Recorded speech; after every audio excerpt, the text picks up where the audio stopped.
West UP का एक गांव पड़ता है तलहेड़ी बुजुर्ग, और तलहेड़ी बुजुर्ग एक एजुकेशन हब बन चुका है। अगर सीबीएसई इंस्टीट्यूशंस की बात करें तो मुझे लगता है कि कहीं ना कहीं वो देवबंद को भी पीछे छोड़ता है। जो एरिया है, जो क्षेत्रफल है उसके लिहाज से अगर वहाँ पर स्कूल की बात करें, और जिस एरिया में स्कूल्स, कॉलेजेस या इंस्टीट्यूशंस ज़्यादा होते हैं तो कंपटीशन भी ज़्यादा होता है। वहाँ पर एक ज़बरदस्त कंपटीशन है। कई इंस्टीट्यूशन बहुत नामचीन है। हमारे हाथ में रासदेव इंटरनेशनल एकेडमी की 10th टॉपर लिस्ट है, और इस लिस्ट में फर्स्ट पोजीशन पर है भव्या, जो बच्ची हमारे बराबर में बैठी है। उनकी मम्मी है, उनके पिताजी हैं और उनके ताऊजी यहाँ पर बैठे हैं। ये गांव है बचीटी गांव की ये बच्ची है। और जैसा कि हमारे सभी दर्शक जानते हैं, हम लगातार किसी भी टैलेंट को तलाशते सीधे उसके दरवाजे तक पहुंचकर उसके इंटरव्यू लेने की कोशिश करते हैं। इस तरह का जुझारू प्रयास एन एक्सप्रेस की मुहिम का एक इंटीग्रल पार्ट है। बच्चे, अपना नाम बताइए। My name is Bhavya Tyagi. Okay, Bhavya Tyagi, बताइए कितने परसेंट मार्क्स हैं अपने? 95% I scored in 10th board. Because of my teachers, they all perform for us and always promote us for do best in my exams and okay, tell about the teachers who promoted you, who inspired you, who supported you during the session. Generally all teachers promote us and basically Okay. our principal ma'am मतलब बहुत ज़्यादा promote करती है, बहुत ज़्यादा हमें help भी करती हैं। And Mrs. Shivani Agrawal, she always try to solve our all problems regarding to our studies and all queries which we have in school, and our teachers Sunil sir, Bharti ma'am, Sandeep sir, all very help to us. Okay, as you have got 95% marks, क्या इन marks से आप satisfied हैं? Yes. क्या कहना चाहेंगी school की जो madam आपको सुन रही है या स्टाफ जो भी सुन रहा है, उनके लिए आपके पास क्या अल्फाज हैं, क्या शब्द हैं? Very very thankful to them. परिवार का क्या सपोर्ट रहा है आपको? अल्टीमेट सपोर्ट तो फैमिली से ही होता है, देन फिर स्कूल से, मतलब पेरेंट्स का ही सबसे बड़ा सपोर्ट होता है एक तरह से तो, कि स्टडीज़ में प्रमोट करना, ये सब। मम्मी, पापा और ताऊ तीनों बैठे हैं, एक छोटा भाई बैठा है, तो इनमें सबसे ज़्यादा जो आपको पढ़ाई के लिए इंस्पायर्ड किया है वो कौन से हैं? पापा जी। पापा जी, हम जैसा कि लगातार अपने दर्शकों को बताते हैं कि पिताओं का नज़रिया बदला है। पिता अपनी बेटियों के लिए पॉजिटिव हुए हैं, और आज यही वजह है कि जब से पेरेंटिंग बदला है और जो पिताओं का नज़रिया बदला है, बेटियों ने एजुकेशन में एक रिकॉर्ड तोड़ कामयाबी हासिल की है। और ख़ास तौर से जो आपने इस पूरे साल जो पढ़ाई की है, घर पे कितने घंटे आपने पढ़ाई की है और स्कूल में कितने घंटे पढ़ाई की है? ऐसा कुछ घंटों का फिक्स नहीं रहता था। स्कूल से आने के बाद अकॉर्डिंग टू कि मैं फोकस दे पा रही हूँ, उस हिसाब से अपनी स्टडीज़ किया करती थी। क्या आपको यकीन था कि 95% अचीव करके आप तलहेड़ी की सरजमी पे अलग अलग इंस्टीट्यूशन को शिकस्त दे के नंबर 1 की पोजीशन पे आ जाओगी? नो। फिर ऐसा करिश्मा कैसे हुआ? और बिकॉज ऑफ टीचर्स, उनकी गाइडेंस की वजह से। क्या ख़ास बात है रासदेव इंटरनेशनल एकेडमी के टीचर्स की? यही कि वो जितनी भी ज़्यादा हम डाउट्स, क्वेरीज पूछते हैं, हर एक बच्चे के ट्राई करते हैं सोल्व करना। नॉट इन क्लास, अगर आप क्लास के बाहर भी कोई क्वेश्चन पूछते हो तो they always answer to us. वो प्रिंसिपल के दबाव में टीचिंग करते हैं या मन से टीचिंग करते हैं? नो, वो मन से एकदम अटैचमेंट रहता है उनका बच्चों के साथ, एंड बहुत ही अच्छी तरह से वो पढ़ाते हैं। आपका एम क्या है? Become a doctor. डॉक्टर क्यों बनना चाहती हो? Because it's my dream. Okay, from where have you decorated the dream into your eyes?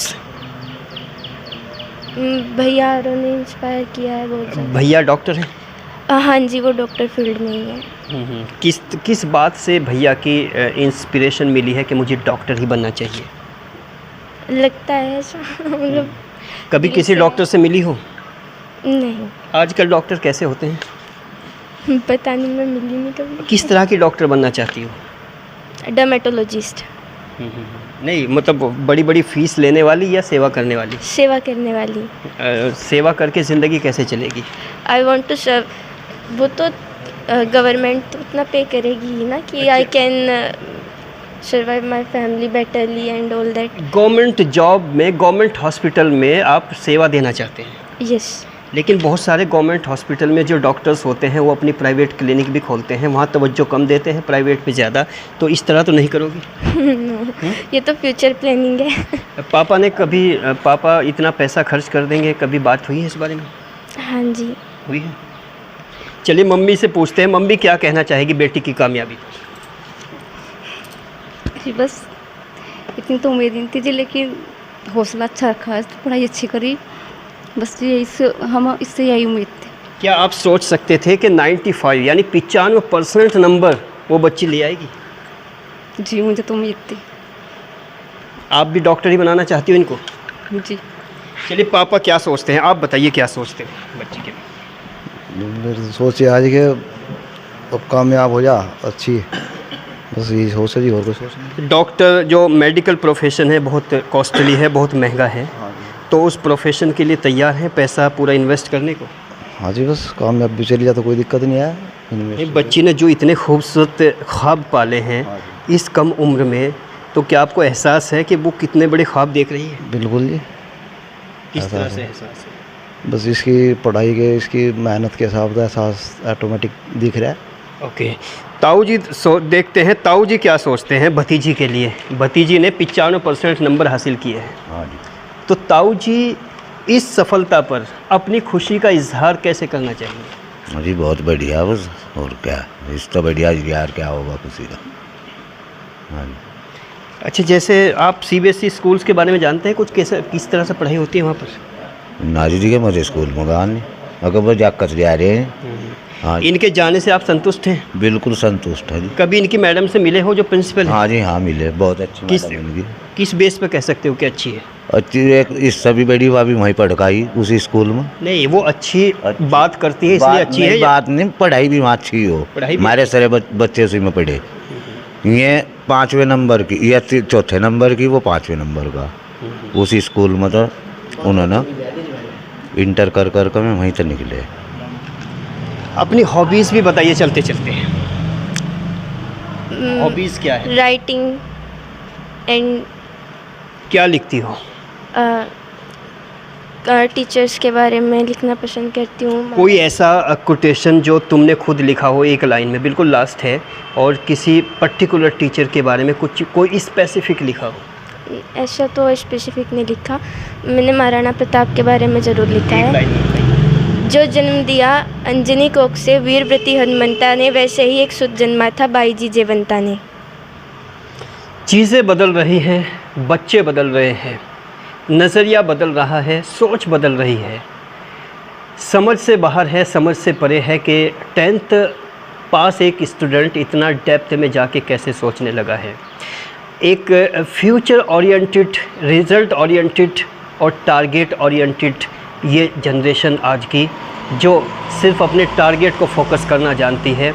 जहाँ तक हमें लगा है ये जितने भी CBSE इंस्टीट्यूशंस है, प्राइवेट सेक्टर है, इन्होंने आज की जो जनरेशन है उसको इतना एक पर्टिकुलर डायरेक्शन ओरिएंटेड बनाया है कि वो नज़र सिर्फ अपने फोकस पर है। इसी तरह की कुछ विशेषताएं हैं CBSE इंस्टीट्यूशंस की।